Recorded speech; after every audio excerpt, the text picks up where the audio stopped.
Apa jadinya jika pemerintah Indonesia digugat oleh perusahaan tambang raksasa asal Inggris sebesar 20 triliun rupiah di forum internasional? Ini adalah kisah sengketa bisnis terbesar yang pernah dihadapi Indonesia dalam menghadapi Churchill Mining. Sengketa bisnis yang memperebutkan nilai fantastis sekaligus pertaruhan reputasi investasi di panggung dunia. Sebelum kita bahas lanjut kasusnya lebih dalam, perkenalkan nama saya Mariani Magdalena dengan NIM 230302003. Video ini dibuat untuk menganalisis bagaimana mekanisme penyelesaian sengketa bisnis yang masif dan dalam forum bisnis internasional. Pertanyaan pertama, kenapa kasus ini dikategorikan sebagai sengketa bisnis? Pertama, ada hubungan investasi berbasis perjanjian internasional antara pemerintah RI dan Inggris. Kedua, objek yang diperselisihkan adalah hak konsesi operasional bisnis berupa izin usaha pertambangan batubara di Kutai Timur. Nah, konflik pecah saat pemerintah daerah mencabut izin tersebut karena mendeteksi adanya tumpang tindih lahan dan pelanggaran administratif. Pihak Churchill Mining tidak terima, merasa aset bisnisnya dirampas sepihak dan langsung melayangkan gugatan raksasanya.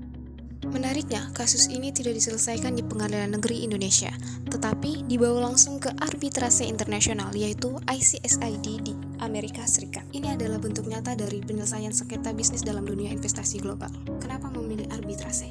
Karena dalam bisnis internasional, investor asing umumnya menginginkan forum yang netral di luar pengadilan domestik negara tujuan. Melalui proses arbitrase yang panjang, tim hukum Indonesia akhirnya berhasil membongkar fakta bahwa Churchill Mining menggunakan dokumen palsu dalam perizinannya.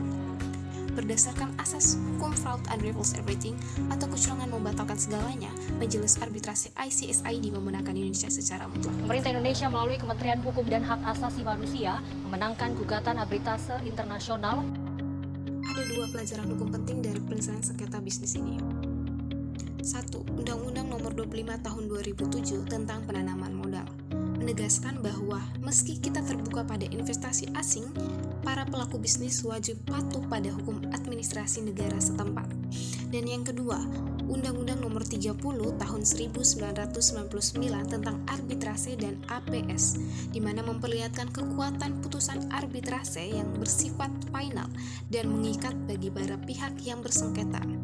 Langkah ini berhasil menyelamatkan keuangan negara sebesar 20 triliun sekaligus memberikan kepastian hukum di mata dunia. Kita masuk pada tahap terakhir yaitu kesimpulan. Kesimpulannya yaitu adalah dalam sengketa berskala global, proses arbitrase internasional adalah instrumen APS yang sangat efektif untuk menyelesaikan konflik secara elegan, objektif, dan berkelanjutan dalam hukum. Terima kasih telah mendengarkan dan menyimak analisis ini. Semoga bermanfaat untuk literasi hukum bisnis kita. Sampai jumpa.